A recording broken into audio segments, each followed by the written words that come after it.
civilizational risk is decreased the more we can increase the trust of Twitter as a public platform. I mean, I could technically afford it.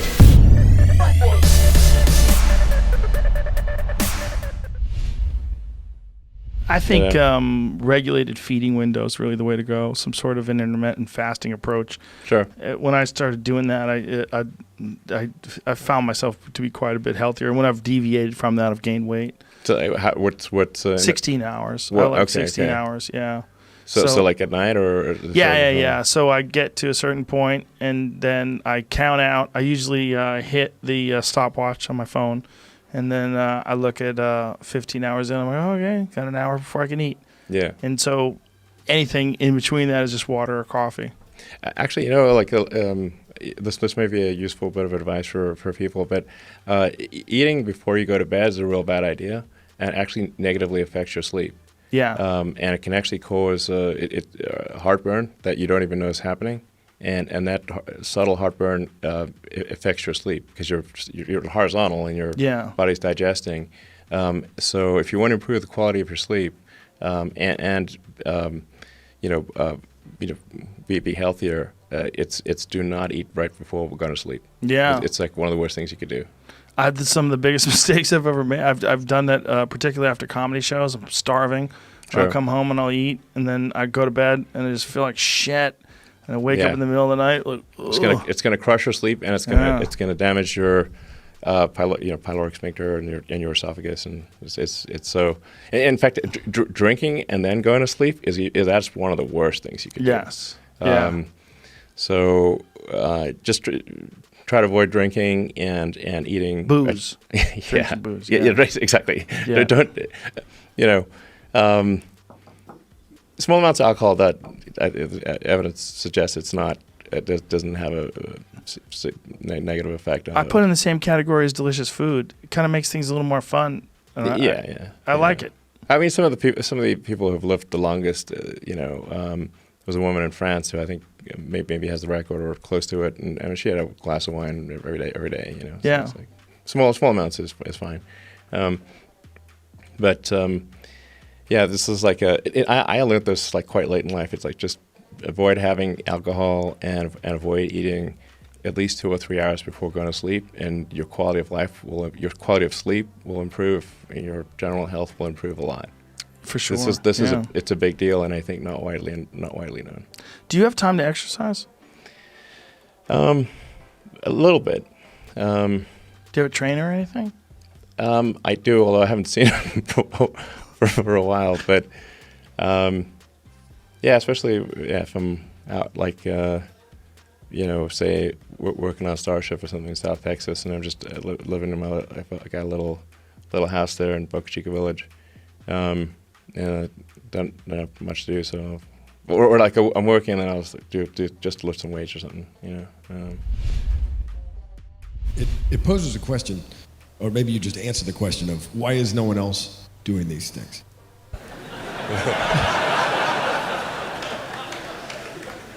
What's your pain threshold? Well, if it's real high. I mean, SpaceX is alive by the skin of its teeth, so is Tesla. If things had just gone a little bit the other way, both companies would be dead. And I like one of the most difficult choices I have ever faced in life was in 2008. I think I had maybe $30 million left, or $30 or $40 million left in 2008. And I had two choices. I could put it all into one company, and then the other company would definitely die, or split it between the two companies. But if I split it between the two companies, then both might die. When you put your blood, sweat, and tears into creating something, or building something, it's like a child. And so it's like, which one am I going to let one starve to death? I couldn't bring myself to do it, so I split the money between the two. Fortunately, thank goodness, they both came through. We've got a question from the audience that builds on that. What was your biggest failure, and how did it change you? I have to really think hard about that. Failure. Never heard of it. There's your answer. Well, there's a ton of failures along the way, that's for sure. Like I said, as I said, for SpaceX, the first 3 launches failed. And we're just barely able to scrape together enough parts and money to do the 4th launch. If that 4th launch had failed, we would have been dead. So multiple failures along the way. I tried very hard to get the right expertise in for SpaceX. I tried hard to find a great chief engineer for the rocket, but the good chief engineers wouldn't join, and the bad ones, well, there was no point in hiring them. So I ended up being chief engineer of the rocket. So if I could have found somebody better, then we would have maybe had less than 3 failures. How do you plan a business where you know, the rocket business, you know some of these things are going to blow up on the launch pad? How does the business plan work? I don't really have a business plan.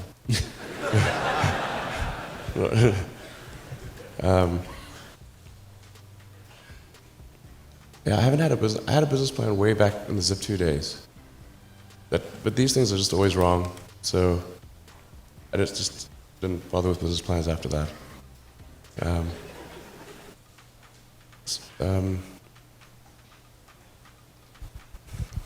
Yeah. I mean, I think, wishful thinking for sure is a source of many problems in many walks of life. Business or personal, wishful thinking causes a lot of trouble. You really have to ask, whether something is true or not. Does it make sense? And if it ever feels like too easy, it probably is.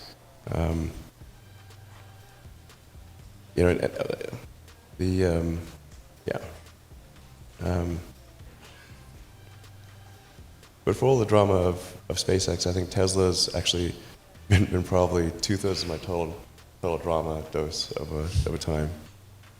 Tesla's a drama magnet. It's crazy. Tesla really faced a severe threat of death due to the Model 3 production ramp. Essentially, the company was bleeding money like crazy, and just if we didn't solve these problems in a very short period of time, we would die.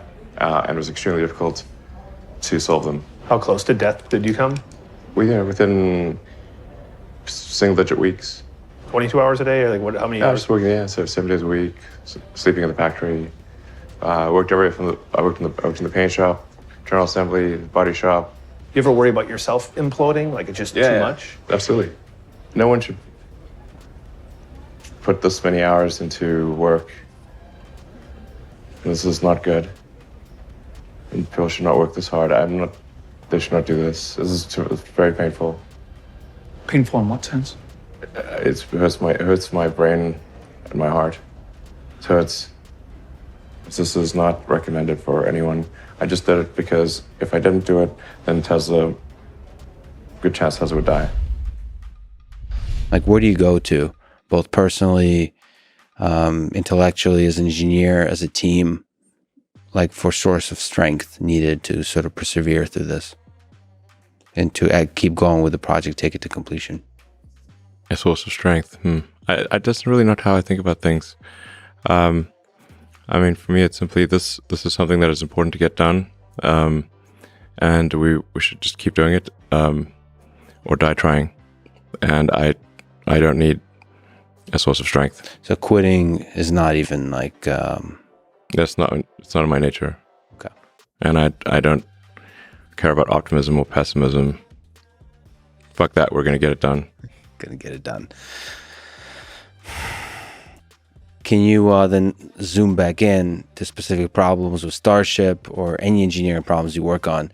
Can you try to introspect your particular biological neural network, your thinking process, and describe how you think through problems, the different engineering and design problems? Is there like a systematic process? You've spoken about first principles thinking, but is there a kind of process to it?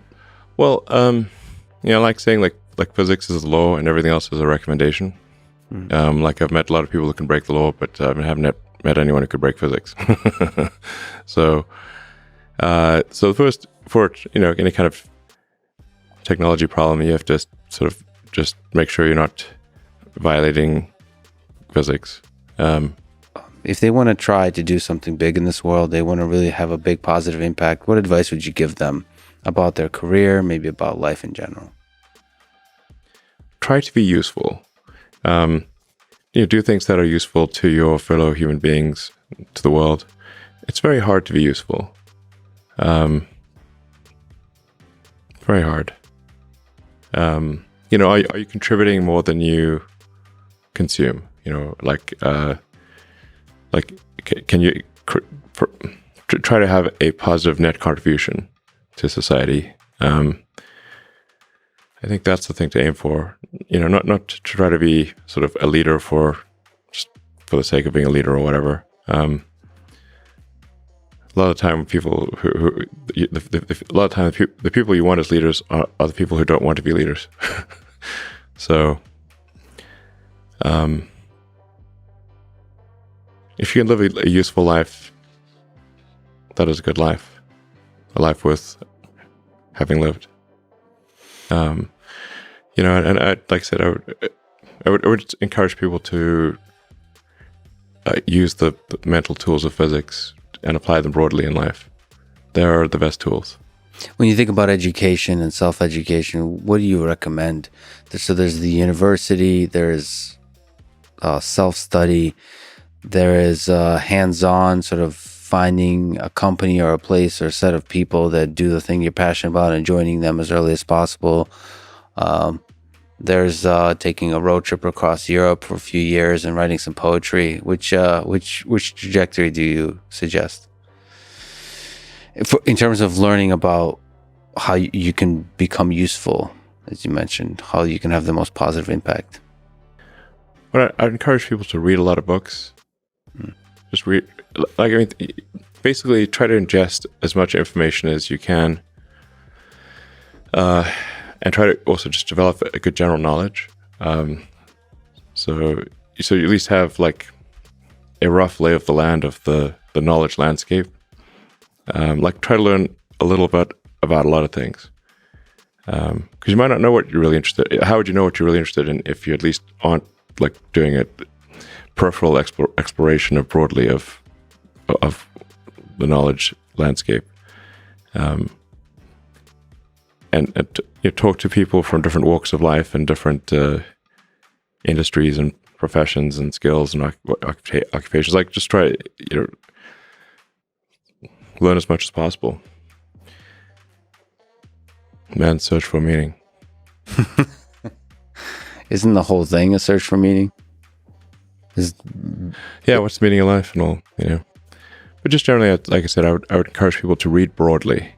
In many different subject areas, and then try to find something where there's an overlap of your talents and what you're interested in. So people may be good at something, or they may have skill at a particular thing, but they don't like doing it. Mm-hmm.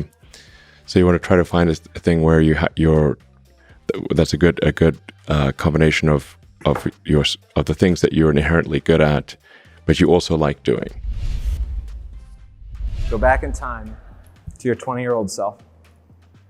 I mean, I think I think it would make far fewer mistakes. Obviously, if I could go, here's a list of all the dumb things you're about to do. Please do not do them.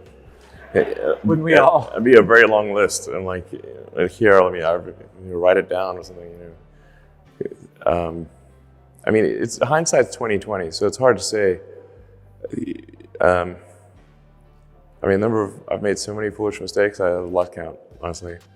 Some of these things I just wish that's simple sort of mantra, management by rhyming. I mean, it worked for Homer, okay? But management by rhyming is that thing I was saying, if the schedule's long, the design is wrong. We've overcomplicated the design many times. And I think we should have just gone with a simpler design, with the acid test being how long will it take for this to fly? And if it's going to take a long time, don't do it. Do something else.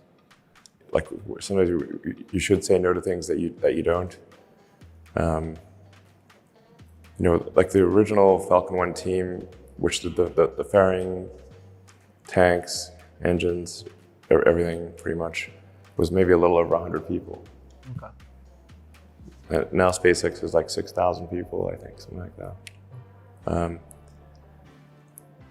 So really just simplify your product as much as possible.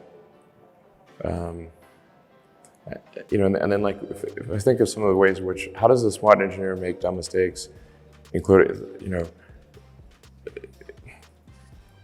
is optimize something that shouldn't exist. Don't optimize something that shouldn't exist. If people are trained to do this in college, you can't say no to the professor. The professor's going to give you the exam and you've got to answer all the questions, or they'll get angry. And give you a bad grade. So then you always optimize you always answer the question. A lot of the times you should say this is the wrong question. Right. In fact, the question is definitely wrong to some degree, just how wrong. And I think just generally taking the approach that your design is some degree wrong, probably a lot more than you think. Your goal is to make it less wrong over time.